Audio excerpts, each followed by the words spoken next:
I'm speaking today with Damon Fordham, writer, professor of history at Springfield College. Damon grew up in Mount Pleasant and is the recent author of True Stories of Black South Carolina, released earlier this year from History Press. Damon, welcome to the program here at City Paper offices. Well, thank you for having me over. Damon, Alex Haley spoke of the lost history, the history which must be rediscovered. He was, of course, speaking of black history. How did this history become lost, Damon, and who lost it? Well, for one thing, when people from Africa were brought over here, they were primarily an oral people as opposed to a people who dealt with the written word. They were referred to as a pre-literate society. Although you did have some who were Islamic who dealt with the written word, they were relatively small in number.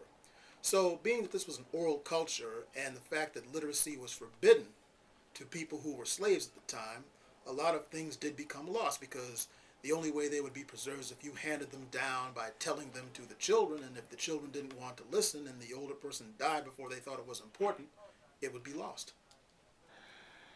Many of us were raised in South Carolina and went to public schools, and we were subjected to the official state history textbook by Mary Sims Oliphant.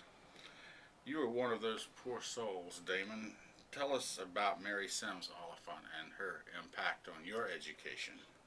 Damon. Well, Mary Sims Oliphant, in 1917, she wrote the first of a series of books that were commissioned for the teaching of history of South Carolina in schools. In 1978, when I was in the 8th grade at Moultrie Middle School in Mount Pleasant, I very vividly recall reading, just to give you a small example, of how during Reconstruction the Negroes lost their heads, and so thus the Ku Klux Klan was formed to restore order to the state. And fortunately, as I will discuss later, I grew up with a good understanding of African American history, enough to know that that was a lot of nonsense. But in those days it was understood that a lot of things that we faced was nonsense. And so there were a number of us that understood that, and we just moved on from there.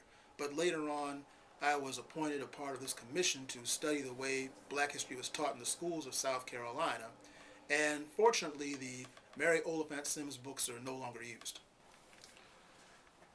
Damon, one of the stories in your book here, and a story that many people in this city would remember, is the day that Dr. Martin Luther King came to town in 1967. Tell us that story, if you would, Damon. He came here on July the 30th, 1967, in order to have a rally to encourage voter registration and greater community participation.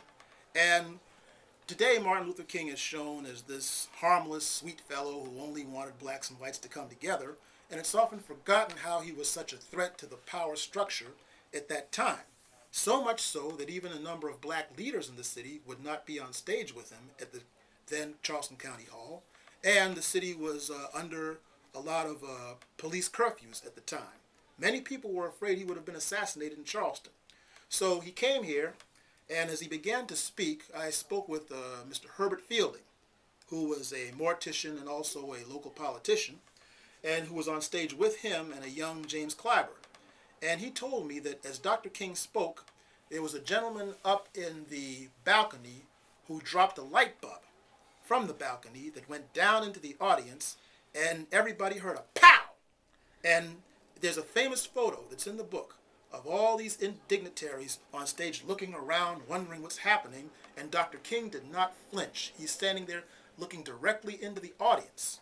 And Mr. Fielding told me that afterwards, he asked Dr. King, didn't he notice the sound? And he said, no, he didn't. And he said, well, weren't you frightened? And he replied that if he were frightened, he would have never get accomplished what he set out to do. And it's the little things like that that the history books miss that I try to capture in books of this kind. Damon, thanks for coming out today. Appreciate your time, and I do recommend that folks pick up a copy of True Stories of Black South Carolina by Damon Fordham.